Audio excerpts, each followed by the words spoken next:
Bloemfontein is the capital city of the province of Free State of South Africa, and, as the judicial capital of the nation, one of South Africa's three national capitals. The other two capitals are Cape Town, the legislative capital, and Pretoria, the administrative capital. Until 1994, the city was the sole judicial capital of South Africa.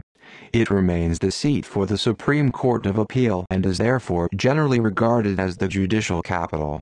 It is also an administrative center with many private hospitals and educational institutions. Bloemfontein is popularly and poetically known as the City of Roses, owing to the abundance of these flowers and the annual Rose Festival held there. The city's Sesotho name is Mangaung, meaning place of cheetahs. Bloemfontein has since 2011 formed part of the Mangaung Metropolitan Municipality, having been in the Mangaung Local Municipality beforehand.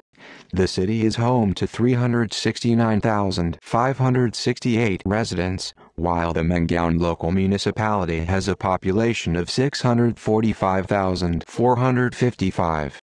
Though historically a predominantly Afrikaner settlement, Bloemfontein was officially founded in 1846 as a fort by British Army Major Henry Douglas Warden as a British outpost in the Transurani region, at that stage occupied by various groups of peoples including Cape Colony track Boers, Griqua and Basotho. Although modern-day Bloemfontein has a reputation for its flowers in an otherwise arid region, the origin of the city's name is unclear. Popular legends include an ox named Bloem, owned by one of the pioneer farmers, that was taken by a lion near a fountain on his property, while another story names Jan Bloem, 1775-1858, a Karana Khoikhoi leader who inhabited the area. Bloemfontein literally means fountain of flowers or flower spring in Dutch.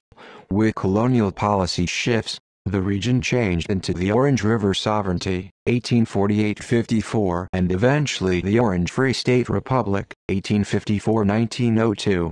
From 1902-10, it served as the capital of the Orange River Colony and since that time as the provincial capital of the Free State. In 1910 it became the judicial capital of the Union of South Africa.